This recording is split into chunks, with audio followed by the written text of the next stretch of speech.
My name is Eric, and for the past 5 years, I've been committed to the military police. It's a demanding job that requires discipline, focus, and, above all, keeping emotions in check. I've always been good at that, maintaining a professional facade while shutting out distractions. At least, I was until Jake became my partner.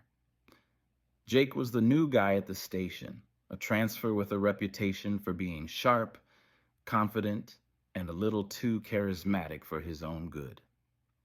The first time he walked into the precinct, he exuded an effortless charm that made everyone take notice, including me. Our first shift together was uneventful on the surface. Jake was easy to talk to, cracking jokes to fill the silence and making light of the long hours we spent patrolling the city streets. I wasn't used to someone like him, someone who could find humor in the mundane and who wasn't afraid to show a softer side, even in a profession that demanded stoicism. At first, I thought it was just his personality, but as the weeks went on, I started to notice the way his attention lingered on me during conversations, the way he seemed genuinely interested in my thoughts. It was subtle, but it was there. One night, during a particularly quiet shift, Jake asked me a question that threw me off guard. Eric, do you ever feel like you're living a double life, like there's a part of you that you have to keep hidden? His voice was steady, but there was a vulnerability in his tone that I hadn't heard before. I hesitated, unsure how to respond. It wasn't like we'd ever crossed that line. Everything between us had been strictly professional. But something about his question felt personal. Sometimes, I admitted, keeping my gaze on the road ahead. But don't we all? Jake didn't press further, and the conversation shifted back to safer topics. Still, his words lingered in my mind long after the shift ended. I found myself replaying that moment, wondering what he meant and why it felt like he was speaking directly to me. It wasn't until a few weeks later that he brought it up again, this time with an invitation. It was after another long shift, and we were sitting in the break room finishing the last of our coffee. Jake leaned back in his chair, his eyes fixed on me in a way that made my pulse quicken. You ever been to a place where you can just let loose, be yourself without worrying about what anyone else thinks? I frowned, unsure where he was going with this. Not really? Why? He smiled, a hint of mischief in his expression. There's a party this Saturday, a place where you don't have to hide. You should come. I knew exactly what he meant, and the idea both excited and terrified me. I'd spent my entire career keeping my personal life separate from my work, and the thought of stepping into a space where that line blurred was unnerving. But there was something about Jake, his confidence, his ease, that made me want to say yes. And so, against my better judgment, I did. Saturday came faster than I expected, and as I stood outside the club Jake had mentioned, I couldn't shake the feeling of apprehension. The music was loud, the neon lights casting a kaleidoscope of colors onto the street. Jake appeared beside me, his usual grin in place. Relax, he said, clapping a hand on my shoulder. You're gonna have fun. I followed him inside, my nerves quickly replaced by a sense of exhilaration. The atmosphere was electric, filled with people dancing, laughing, and letting go of whatever weighed them down. For the first time in years, I felt free. Jake and I moved through the crowd, and as the night wore on, I found myself drawn to him in a way I couldn't ignore. It wasn't just his charm or his looks. It was the way he made me feel seen, understood, and safe in a world that often felt isolating. It wasn't until later, when we were both caught up in the music and the moment, that Jake leaned in, his voice low and steady. "I've wanted to do this for a long time." Before I could respond, he closed the distance between us, his lips brushing against mine in a kiss that felt as natural as breathing. For a brief moment, the world disappeared, and it was just us. But even in that blissful moment, I couldn't shake the feeling that this was the start of something far more dangerous than either of us realized. The kiss felt electric, a spark igniting something deep within me that I'd buried for years. Jake's hand rested lightly on my neck, his touch both reassuring and daring. I wanted the moment to stretch forever, to let the music and the world around us fade into irrelevance. For the first time, I felt truly alive, unburdened by the weight of expectations or the rules that governed our lives as military police.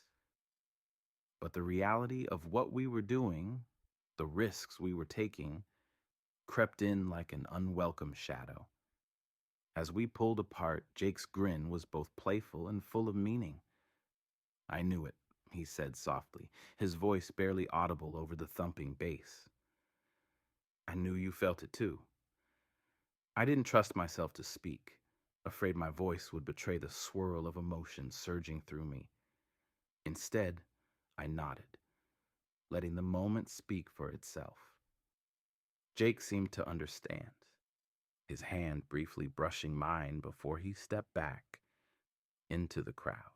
We spent the rest of the evening together, stealing glances and small touches when we thought no one was looking. The freedom of that space, the anonymity of the club, gave us a sense of safety, as though the outside world couldn't touch us. But even then, a part of me couldn't relax completely. I noticed a figure in the shadows, a man watching us intently from across the room. At first I thought it was my imagination, the paranoia of being somewhere so unfamiliar. But every time I glanced back, he was still there. As the night wore on, my unease grew. Jake noticed, his brow furrowing in concern. "You okay?" he asked, leaning close so I could hear him over the music. I hesitated, debating whether to tell him. "I think someone's watching us," I murmured, my voice barely loud enough to carry. Jake's expression darkened, and he scanned the room. "Where?" I motioned subtly toward the man, but by then, he was gone. Jake shrugged it off, his easygoing demeanor returning. "Probably just some guy with too much to drink," he said, attempting to lighten the mood. But the pit in my stomach remained, a nagging feeling I couldn't shake. As we left the club that night, the air between us felt different. We didn't talk about the man or the kiss, but the unspoken understanding was there. What we'd shared was real, but it wasn't without consequences. The risks weren't just professional, they were personal, and the potential fallout was something neither of us was prepared to face. Jake dropped me off at my apartment, his hand lingering on the steering wheel as he hesitated to say goodbye. "Tonight was something else," he finally said, his tone soft and reflective. I nodded, unsure how to respond. "Yeah," I agreed. "It was." He gave me a small smile before pulling away, leaving me alone with my thoughts. That night, as I lay in bed, I replayed the events over and over in my mind. The kiss, the man in the shadows, the way Jake had looked at me. It was all a whirlwind of emotions and uncertainty. I knew this was only the beginning, that whatever came next would test us in ways we couldn't yet imagine. And for the first time in my life, I wasn't sure if I was ready. The following days at work were uneventful, but the tension between Jake and me was impossible to ignore. Every stolen glance, every accidental touch, and every shared laugh felt heavier with the weight of what we now knew. We wanted more, but we were too cautious to take it. The danger of being discovered loomed over us like a storm cloud, and the thought of what we could lose, our jobs, our reputations, our freedom, kept us in check. Jake, however, had never been the type to stay cautious for long. After a particularly long shift one evening, he leaned against the squad car, the city lights reflecting in his eyes. "We need a break," he said, his tone casual, but his words carrying more weight than he let on. "Let's do it again. The club, the freedom. It's the only place we can breathe." I hesitated. The memory of the man who had watched us lingered in my mind. I couldn't shake the feeling that it wasn't just a coincidence. But Jake's expression was so hopeful, so certain, that I couldn't bring myself to say no. "All right," I finally agreed. "But we have to be careful this time." Jake's grin returned, the same mischievous smile that had pulled me in from the beginning. Saturday arrived, and with it, the same mix of excitement and apprehension. The club was just as vibrant as before, the music loud enough to drown out any second thoughts. Jake was in his element, his carefree attitude infectious. For a while, I let myself get lost in the moment, in him. But the sense of unease returned, sharper than before. As Jake went to grab drinks, I scanned the crowd, my eyes landing on the same man from the previous week. This time, there was no mistaking it. He was watching us. My heart raced as I tried to remember his face. It clicked suddenly. Martin Vega, a criminal we'd been chasing for months. He was dangerous, cunning, and now he knew our secret. Jake returned, oblivious to the tension in my posture. "What's wrong?" he asked, handing me a drink. I pulled him closer, lowering my voice. "Martin Vega is here. He saw us last week, and I think he's been watching us." Jake's expression shifted instantly, the carefree spark in his eyes replaced by a cold seriousness. "We need to leave," he said firmly, his hand gripping mine in a way that felt protective. But before we could move, Martin disappeared into the crowd. The rest of the night was a blur of nerves and whispers, each of us trying to mask our fear under the guise of normalcy. By the time we made it back to Jake's car, we were both silent, the weight of the situation pressing down on us. "I'll take care of it," Jake said finally, his tone resolute. "We can't let him hold this over us." I nodded, knowing he was right, but the pit in my stomach only grew deeper.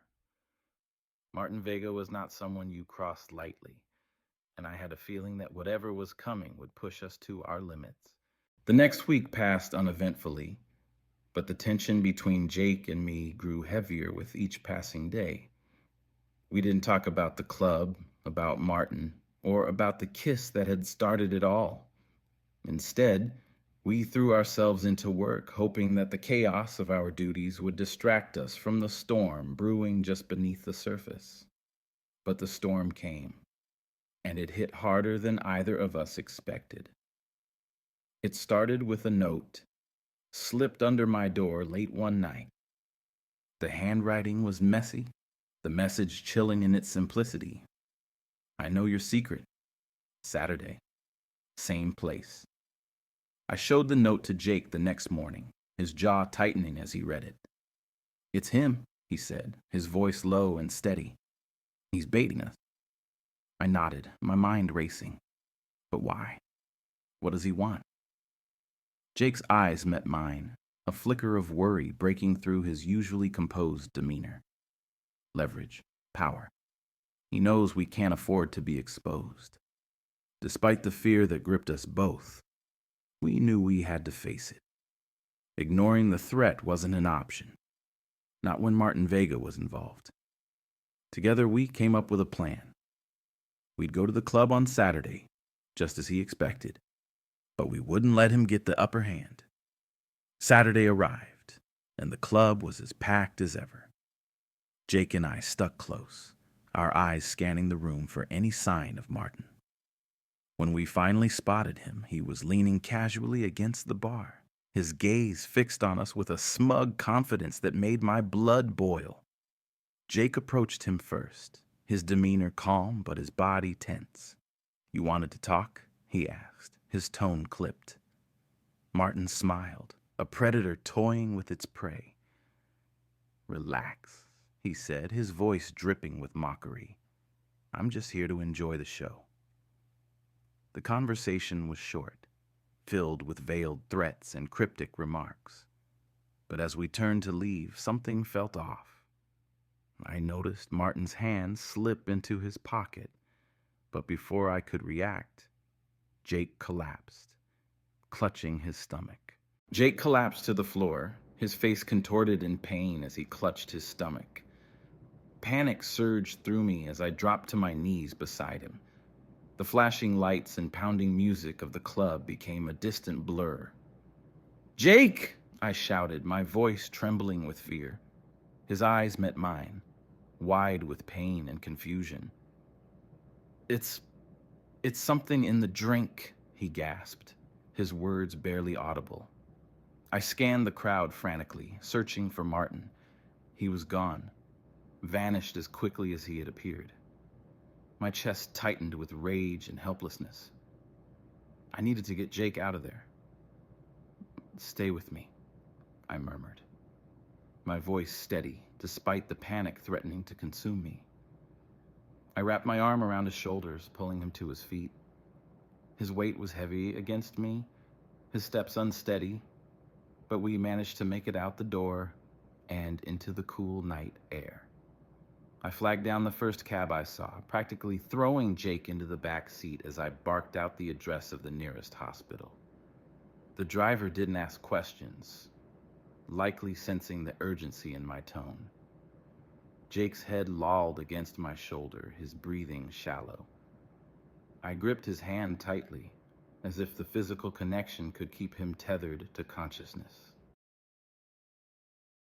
At the hospital, the nurses rushed him into the emergency room while I was left pacing the waiting area.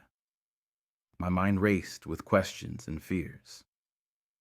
What had Martin slipped into Jake's drink? Was it lethal? And, most pressing of all, what was his endgame? I couldn't shake the feeling that this was only the beginning of his twisted plan. Hours passed before a doctor finally approached me. "He's stable," she said, her voice calm but serious. "Whatever was in his system, we were able to counteract it. He's lucky you got him here so quickly." Relief washed over me, but it was short-lived. The doctor's next words hit me like a punch to the gut. "We'll need to report this incident to the authorities. Do you know who might have done this?" I hesitated, the weight of the decision pressing down on me. If I told the truth, it would open a door that couldn't be closed. Martin's threats, the photos he might have, the risk of exposure, it would all come crashing down. "I don't know," I lied, my voice firm. The doctor gave me a skeptical look, but didn't press further. When I was finally allowed to see Jake, he was pale and weak but conscious. His eyes flickered open as I approached, and a faint smile tugged at his lips. "You saved me?" he whispered, his voice raspy. I sat beside him, gripping his hand tightly. "Always," I promised. "But this isn't over. Martin isn't going to stop, and I'm not going to let him get away with this." Jake nodded weakly, his determination mirroring my own. We both knew what had to be done. Martin Vega had made his move, but he had underestimated us. This wasn't just about revenge. It was about survival. Jake was discharged from the hospital the next day, still weak, but insistent on returning to work. "We can't let him see us as vulnerable," he said, his voice steadier than I expected. "If he thinks he's broken us, he wins." I agreed, though the pit in my stomach hadn't eased since the night before. Back at the station, I couldn't focus. Every call, every report felt like a distraction from the real problem. Martin Vega. Jake seemed equally distracted, his usually sharp demeanor clouded by worry. As we prepared for our shift, he pulled me aside. "There's something else," he said quietly, his eyes darting around to make sure no one was listening. He pulled out his phone and handed it to me. My heart sank as I scrolled through the screen. Photos, grainy but unmistakable, of us at the club, laughing, dancing, and kissing. My chest tightened as I realized what this meant. Martin hadn't just drugged Jake. He'd been documenting us, collecting ammunition to use against us. "What do we do?" Jake asked, his voice low but urgent. I didn't have an answer. The photos were damning, and if they got out, our careers and possibly our lives would be over. "We have to get ahead of this," I said finally. "We can't let him control the narrative." Jake nodded, his jaw set with determination. "Then we confront him. We make him give us the originals and destroy them." The plan was risky, but it was the only option we had. Martin was dangerous, but so were we. The rest of the shift passed in tense silence, both of us focused on what needed to be done. When the time came, we didn't hesitate. Armed with nothing but our resolve, we set out to find Martin and end this once and for all. Finding Martin Vega was no easy task. He was a man who thrived in the shadows, always one step ahead. But Jake and I had spent years chasing criminals like him, and we knew how to track him down. It started with informants, low-level players in the city's underworld who owed us favors. Each conversation brought us closer, piece by piece, until we finally had a lead: an abandoned warehouse on the outskirts of town. The tension between Jake and me was palpable as we drove toward the location. The silence in the car was heavy, broken only by the hum of the engine. Jake's hand rested on his thigh, clenched into a fist. "Are you sure about this?" I asked, glancing at him. His gaze was fixed on the road ahead, his jaw tight. "We don't have a choice," he replied, his voice calm but resolute. "If we don't stop him, he'll ruin us." The warehouse was as ominous as we expected, dark, isolated, and reeking of danger. We parked a few blocks away, approaching on foot to avoid drawing attention. My heart pounded in my chest as we stepped inside, the air thick with the smell of dust and decay. Shadows danced on the walls, and every creak of the floorboard sent a shiver down my spine. Martin was waiting for us seated on a makeshift throne of crates. His grin was as smug as ever, his confidence unnerving. "I was wondering when you'd show up," he said, his tone mocking. "You're predictable. I'll give you that." Jake stepped forward, his shoulders squared. "We're here for the photos," he said, his voice steady. "Hand them over, and this ends tonight." Martin laughed, the sound echoing through the empty space. "You really think it's that simple?" he sneered. "I've got leverage, boys. You too? You're just pawns in my game." He pulled out his phone, waving it tauntingly. "These little gems? They're my insurance policy? You do what I say, or the whole city sees what kind of cops you really are." My blood boiled, but I forced myself to stay calm. "What do you want?" I asked, my voice low and even. Martin's grin widened. "Power, protection, and maybe a little fun watching you squirm." He leaned back, clearly enjoying the upper hand. Jake's patience snapped. In one swift motion, he lunged forward, grabbing Martin by the collar and slamming him against the wall. "You think this is a game?" he growled, his voice filled with fury. "You don't know who you're messing with." Martin's composure faltered for the first time, a flicker of fear crossing his face. "Jake," I said sharply, placing a hand on his shoulder. "Don't." He hesitated, his grip loosening slightly. Martin used the moment to shove him back, laughing nervously as he adjusted his shirt. "Touchy, aren't we?" he taunted. But there was a crack in his confidence now. "We're not leaving without the photos," I said firmly, stepping between Jake and Martin. "You can either hand them over or we can take them by force. Your choice." Martin toyed with us at the warehouse, dragging out the moment of supposed victory. When he finally deleted the photos in front of us, the gesture felt hollow. Neither Jake nor I believed for a second that he had erased every copy. But for now, it was a step toward reclaiming control. Jake's frustration simmered as we left. "He's bluffing. There's no way he doesn't have backups," he muttered, his fists clenched. I nodded, my focus shifting to damage control.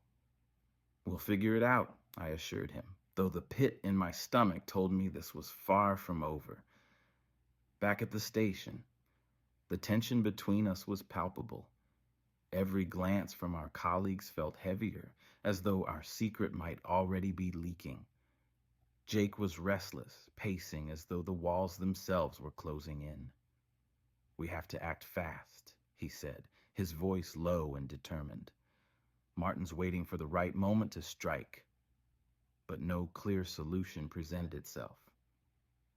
Our professional lives demanded attention, and the pressure of maintaining normalcy while planning our next move was overwhelming. Jake grew quieter, the weight of the situation eroding the confidence that had once drawn me to him. One night, as we sat in the squad car, Jake broke the silence. "I don't know how much longer I can do this," he admitted, his tone subdued. His words struck me hard. "We'll get through this," I said, gripping the steering wheel tightly. "We have to." The texts started coming a few days later. They were anonymous, but unmistakable in their intent. "You thought I'd let this go? TikTok, officers." The messages were designed to unnerve us, and they succeeded. Jake was furious while I felt the chill of fear settle in my chest. The breaking point came when one of the messages included a photo, a shot of us from the club that night, illuminated by the neon lights, lost in a kiss. "He's still got us," Jake said, his voice tight with anger. The photo was proof that Martin's hold over us hadn't loosened, despite our efforts. I clenched my jaw, the weight of it all threatening to crush me. "Then we take the fight to him," I said, my voice cold and firm. "He thinks he's untouchable, but he doesn't know who he's messing with."